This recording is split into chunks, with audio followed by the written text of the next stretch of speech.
Ele precisava de ter essa autonomia, mas ele precisava de supervisão também. E não era isso que estava acontecendo na casa nos momentos em que eu não estava. Oi pessoal, aqui é o Renan do canal Conviver e hoje eu vou começar uma série de vídeos um pouco mais pessoais, onde eu vou trazer alguns relatos de como as coisas iniciaram e como eram durante a fase de cuidado com meu avô. Hoje eu vou começar contando para vocês como eu comecei a cuidar do meu avô. Nesse vídeo eu vou te contar quais foram os primeiros sinais da doença de Alzheimer no meu avô, o porquê eu fiquei com a responsabilidade de cuidar dele e como a gente mudou da casa em que eu vivia com ele para uma outra casa. Se essa é a sua primeira vez aqui no canal, já se inscreve porque eu também trago dicas muito práticas do que você pode fazer quando surgir algumas situações no cuidado aí na sua casa. Como, por exemplo, sabe aquela dificuldade que você tem em convencer o idoso a tomar banho? Aqui no canal eu já preparei uma série com 3 vídeos onde eu falo sobre dicas e como você pode fazer para contornar essa situação. No final desse vídeo eu vou deixar para você esses 3 links para que você possa assistir e quem sabe resolver alguma situação aí na sua casa. Bom, tudo começou com o diagnóstico de câncer que a minha avó, esposa do meu avô, teve. Nessa época eu estava no 2º ano de faculdade e minha avó tinha muito receio de dormir sozinha com meu avô por causa de algumas situações que já ocorreram nessa época, como, por exemplo, ele acordar no meio da noite e abrir o portão, às vezes acordar sem ter muita noção de horário, enfim, ficar andando pela casa. Então eu saía da faculdade e ia dormir na casa dela durante a semana. Então os primeiros sinais que começaram a apontar ali de que meu avô não estava muito bem e que tinha alguma coisa acontecendo foram o seguinte: ele acordava de madrugada sem saber muito bem da hora, mesmo olhando no relógio, ele não tinha noção do horário, então às vezes era 3 da manhã, ele estava levantando achando que já estava tarde, que precisava levantar. Nessa mesma época ele até parou de trabalhar porque ele estava perdendo o caminho de casa, ele chegou a perder chaves do local onde ele trabalhava. E uma das coisas mais impressionantes que aconteceu nessa época também, além disso tudo que eu já falei, foi que ele não reconhecia o lugar que ele morava. Então, essas outras coisas que acontecem no dia a dia, você perdeu uma chave, enfim, são coisas mais comuns, mas isso de você não reconhecer o lugar que você vive é um pouco mais complicado. Então, todos os dias ele perguntava para minha avó no final da tarde se eles iam dormir naquela casa ou na casa de baixo. E não existe nenhuma casa de baixo, nunca existiu. Então talvez esses não sejam sinais específicos do Alzheimer ou de alguma demência, mas a gente consegue perceber que tinha alguma coisa ali que não estava certa. E é por isso que eu falo muito no canal a importância da gente conhecer a pessoa que a gente cuida, porque você vai poder ter um parâmetro do que é normal e o que não é. Então se você convive com a pessoa, mas você não sabe quem ela é, você não conhece ela de verdade, não tem como você notar quando alguma coisa de errado está acontecendo. Como eu falei no programa Encontro, eu comecei a cuidar do meu avô meio de repente. A minha avó foi fazer uma cirurgia em outra cidade, no hospital de câncer em Barretos, e acabou que ela não voltou. Eu passei a noite com ele para ele não ficar sozinho, e eu também não voltei. Eu fui ficando com ele porque eu notei que ele estava muito perdido. Então eu fiquei para lá para dar um apoio nessa primeira semana e acabei ficando uma segunda, uma terceira. E quando eu vi, eu já estava responsável por tudo com ele. E foi necessário ficar porque meu avô estava bastante perdido em relação às coisas que estavam acontecendo. Muita coisa ele não sabia fazer porque era minha avó quem fazia.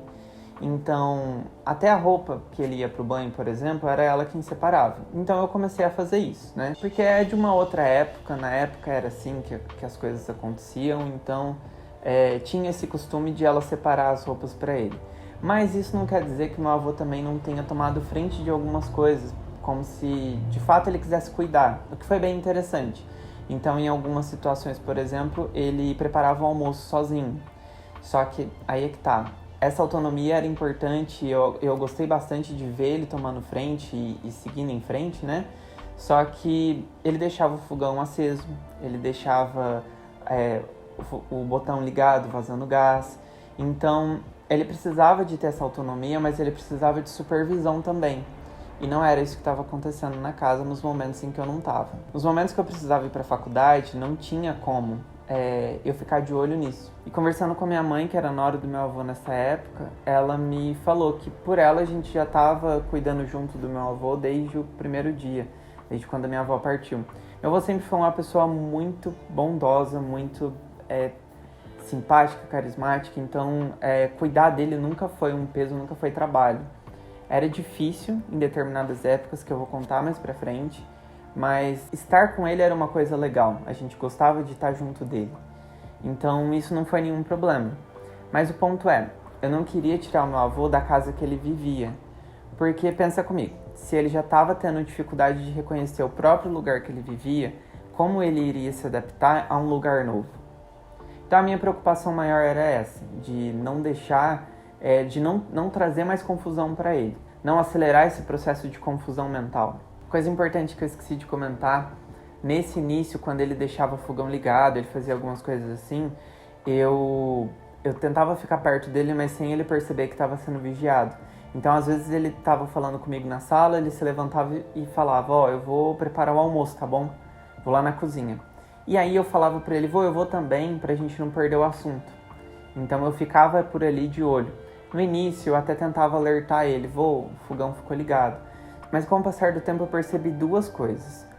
Não adiantava eu ficar falando com ele sobre isso, porque ele não ia se lembrar.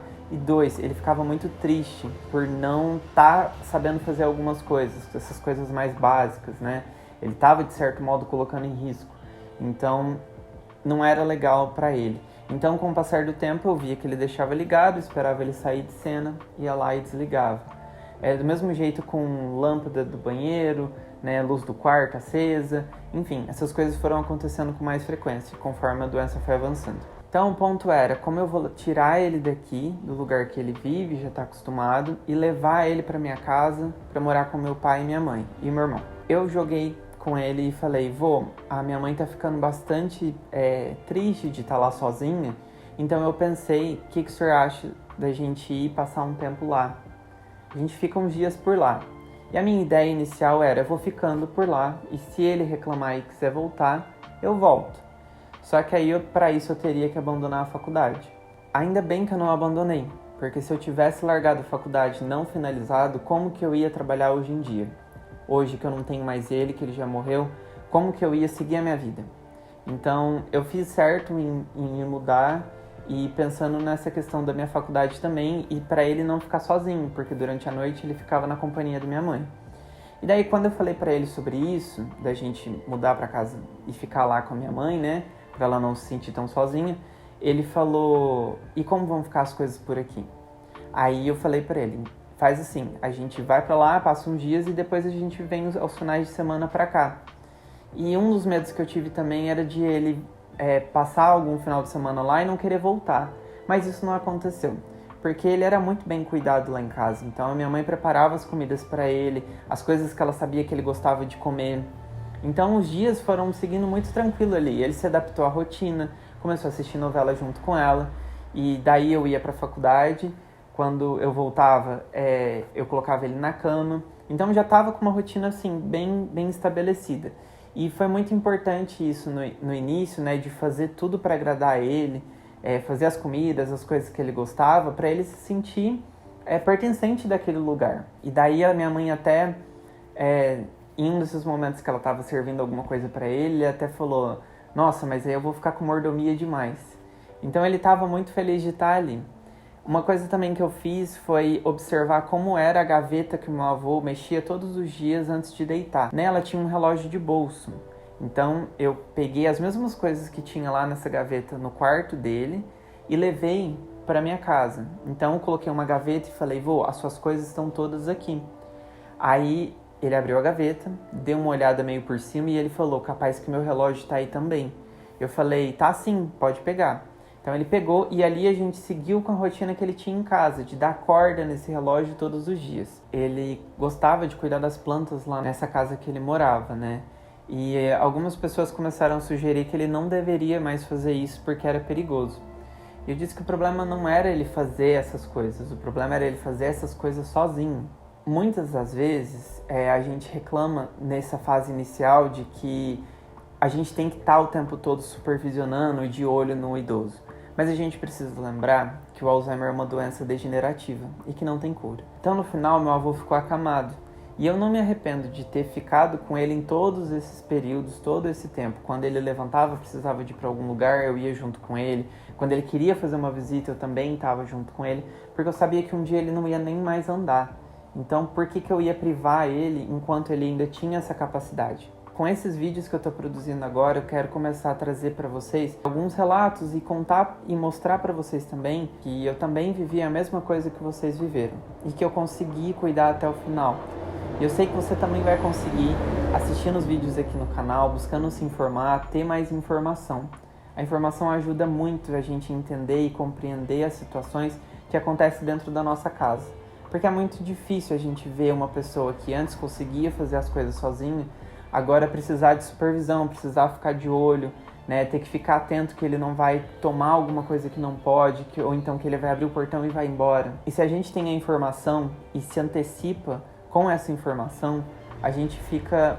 O cuidado fica uma coisa muito mais maleável. Não vou dizer que é fácil, mas vai ficar muito mais maleável. E com o passar do tempo, você vai pegando jeito. Eu queria mostrar para vocês que eu também comecei da mesma forma. Foi meio de paraquedas. Eu simplesmente comecei a cuidar porque eu me importava com meu avô. Assim como você também se importa com a pessoa que você cuida daí. Aqui no final agora vai ficar a lista daqueles 3 vídeos que eu falei pra você sobre dicas de banho. Se você não assistiu, é só clicar em algum deles para assistir. Espero que vocês tenham gostado e até a próxima. Um recado que eu esqueci de dar também. A gente tá no Instagram e no Facebook. É só procurar lá por Canal Conviver. No Facebook e no Instagram tem vários textos que eu escrevo também e que eu acredito que possam te ajudar de alguma forma. Lá no Facebook a gente vai voltar com as lives semanais. Então fica de olho, segue a nossa página para você não perder e quem sabe até interagir comigo ao vivo. Até mais!